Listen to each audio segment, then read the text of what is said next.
So Three Lock Box, you know, wrote a lot of songs for it, you know, had some good success on tour.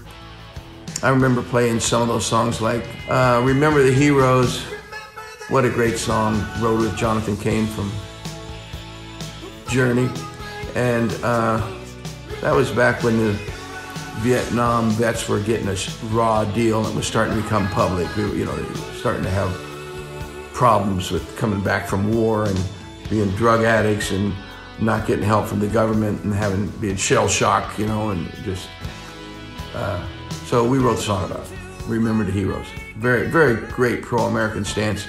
And Mike Reno from Loverboy was in town talking to Keith Olsen about producing a Loverboy record. And I said, hey man, why don't you sing on this song? He said, okay. Came in, sang on it, it was great. What a great singer.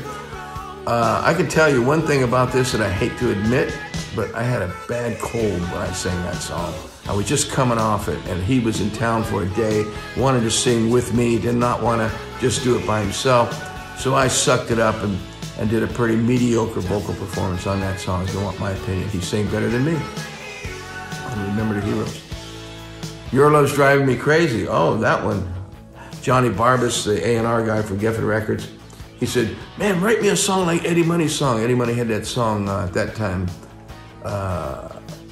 I forget which one it was, but it was a hit. Eddie wrote a lot of hits. And I tried to write a song kind of like an Eddie Money song. And it's funny because the bridge in that song is kind of like the Rick Springfield version of in Jesse's Girl and, you know, that era. And it's funny because Rick ended up doing I've Done Everything for You around that time, I believe. And we were kind of writing those same kind of pop hits. Those little things, bum bum, bum bum, bum bum, bum bum. You know, we're pop hits. That was a kind of a thing. Let's see, what else on there? I gotta say, In the Room might be my favorite song on that record. Oh, Remote Love. Oh, Remote Love was so cool. I was stealing that Foreigner lick from Urgent. I thought Remote Love was very hip, clever lyric, but kind of corny. That's what happens. Anyway, every time I would do a record in those days, I would go into my studio at home and make demos of about 20 or 25 songs. I'll throw all kinds of ideas out there. And David Lauser, my drummer at that time, we all know Bro from the Wobbles, my dear friend, as teenage drummers, you know, we were together in our teens.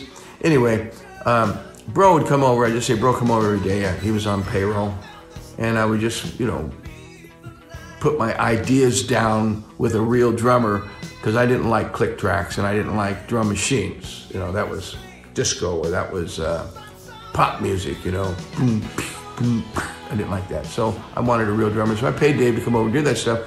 And then at the end of writing all them songs, I would always give him a co-writing song. You know, he didn't necessarily co-write that song, but his input, you know, playing on all the other stuff with me, helping me work out my ideas, you know, was pretty much invaluable. And so he always got rewarded with a little songwriting of some kind.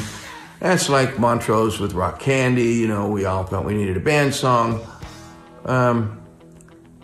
Three Lock Box, first platinum album, second gold album. I think by then the red album had went golds, but that was from earlier, you know, years and years before that on Capitol. So yeah, Three Lock Box, it did well for me. It just kind of really started breaking me nationally. It was really good.